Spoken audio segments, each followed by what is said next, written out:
Assalamualaikum warahmatullahi wabarakatuh. Selamat pagi anak-anak, apa kabarnya hari ini? Semoga semuanya dalam keadaan sehat-sehat ya. Hari ini adalah pertemuan kita pertama di pembelajaran PKWU untuk kelas 11 IPA dan IPS. Baik, kita mulai saja pembahasan di bab 1, yaitu tentang wirausaha kerajinan dari bahan limbah berbentuk bangun datar. Jadi apa saja yang akan kita bahas di bab ini? Ini adalah peta materinya. Yang pertama yang akan kita bahas adalah tentang perencanaan usaha kerajinan dari bahan limbah berbentuk bangun datar. Yang kedua, kita akan membahas tentang sistem produksi usahanya. Kemudian yang ketiga adalah tentang perhitungan titik impas atau break-even point-nya.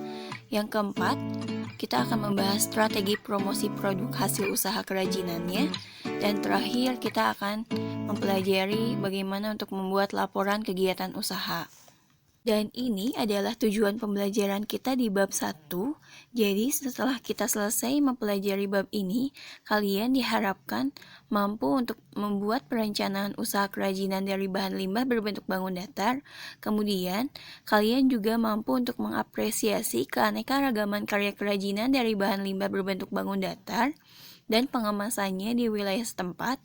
Kemudian, kalian juga mampu mengidentifikasi potensi kerajinannya, merancang produk kerajinannya, membuat produk kerajinan, menghitung titik impas, melakukan promosi usaha, sampai kalian mampu membuat laporan kegiatan usaha kerajinan dari bahan limbah berbentuk bangun datar. Fungsi dari produk kerajinan ini pada awalnya hanya dibuat untuk tujuan fungsional, baik untuk kepentingan keagamaan atau religius maupun kebutuhan praktis. Kepentingan keagamaan di sini contohnya adalah pembuatan perhiasan dan properti untuk upacara adat kepada nenek moyang. Kemudian, kerajinan juga digunakan untuk kebutuhan praktis, seperti pada zaman batu dulu pembuatan artefak kapak, perkakas. Kemudian ada juga pada zaman logam pembuatan kapak, bejana, hingga gelang, cincin, dan lain-lain. Namun, pada zaman sekarang, fungsi dari produk kerajinan itu berkembang pesat dan mengalami pergeseran. Orientasinya sekarang ke arah nilai keindahan atau estetis. Nah, karena pada bab ini kita akan fokus membuat kerajinan dari bahan limbah, kita harus mengetahui dulu apa arti limbah itu sendiri. Limbah dibagi menjadi dua macam, yaitu limbah organik dan limbah anorganik. Limbah organik adalah limbah yang mengandung unsur karbon. Limbah organik ini dapat ditemui dalam kehidupan sehari-hari. Jadi, limbah ini adalah limbah yang bisa dengan mudah diuraikan atau mudah membusuk. Contohnya, kulit buah, sayuran, kotoran manusia, dan hewan. Sedangkan limbah anorganik adalah jenis limbah yang berwujud padat, sangat sulit untuk diuraikan atau tidak bisa membusuk. Limbah jenis ini relatif sulit terurainya. Beberapa mungkin bisa terurai tetapi memerlukan waktu yang lama.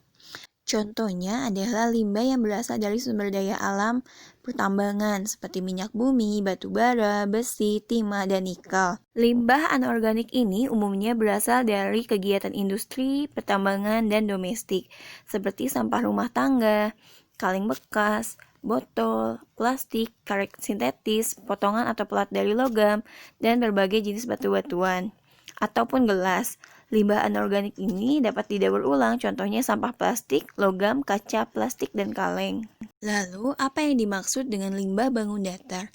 Limbah ini adalah limbah yang berbentuk bangun datar seperti kardus, kertas, plastik, pembungkus semen, dan lain-lain.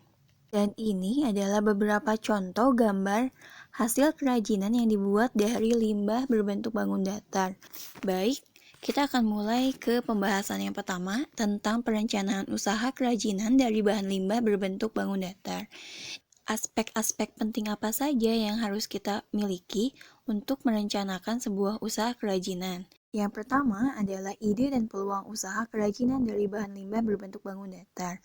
Persiapan yang bisa kita lakukan untuk menganalisis peluang usaha. Yang ke-1, meneliti berapa luas usaha yang akan kita pilih. Kemudian, bentuk usaha apa yang akan kita pilih. Ketiga, jenis usaha apa yang akan ditekuni. Yang keempat, informasi usaha apa yang akan diterima. Kemudian yang terakhir, ada atau tidak adanya peta usaha yang menguntungkan. Sebelum kita membuat sebuah usaha, kita harus mampu menganalisis peluang usahanya dulu. Di sini ada langkah-langkah bagaimana untuk menganalisisnya. Ada 3 tahapan yang harus kalian lakukan. Di tahap pertama, kalian bisa melakukan penetapan kelayakan usaha, yaitu dengan cara menganalisis kelayakan teknis, menganalisis peluang pasar, menentukan segmen pasar, sumber informasi pasar, uji coba menjual, dan studi kelayakan pasar. Pada tahap kedua, kalian melakukan analisis kelayakan finansial atau keuangan, yaitu dengan menentukan kebutuhan finansial total dengan dana yang diperlukan untuk operasional dan penentuan sumber daya finansial yang sudah tersedia. Di tahap ketiga, kalian mampu membedakan persaingan. Analisis persaingan ini sangat penting dalam rangka pengembangan dan keberlanjutan usaha produk kerajinan yang dikembangkan. Ketika kita mau menganalisis peluang usaha, kita juga bisa menggunakan metode SWOT atau Strength, Weakness, Opportunity, and Threat. Apa itu SWOT? Miss akan coba paparkan satu-satu. Jadi di sini Miss mengambil contoh sebuah perusahaan ojek online. Kita paparkan kekuatannya. Strength itu kekuatan. Jadi apa saja keunggulan yang dimiliki oleh usaha ini? Contohnya adalah bisnis model sangat efisien, jumlah drivernya banyak, mudah untuk diduplikasi di daerah lain, dan membuka banyak lapangan pekerjaan. Kemudian apa saja weakness atau kelemahan pada usaha ini? Yaitu pihak perusahaan punya ketergantungan yang sangat tinggi terhadap driver atau pengemudi dan proses bisnis tidak bisa berjalan tanpa adanya akses internet yang memadai. Yang ketiga adalah opportunity atau peluang. Jadi apa saja peluang yang dimiliki oleh usaha ojek online ini, yaitu dapat merambah ke sektor bisnis lainnya, contohnya makanan, jasa, antar barang, dan lain-lain. Kemudian mudah menggait pihak strategis, akses pasarnya kepada generasi milenial sangat terbuka lebar. Kemudian yang terakhir ada threats atau ancaman, yaitu regulasi hukum belum matang dan bisa berubah kemudian. Yang terakhir adanya segenap masyarakat yang belum adaptif terhadap perubahan. Salah satu contoh ancamannya adalah masih banyak sekali ojek-ojek konservatif yang tidak memperbolehkan perusahaan ojek untuk beroperasi pada wilayah mereka.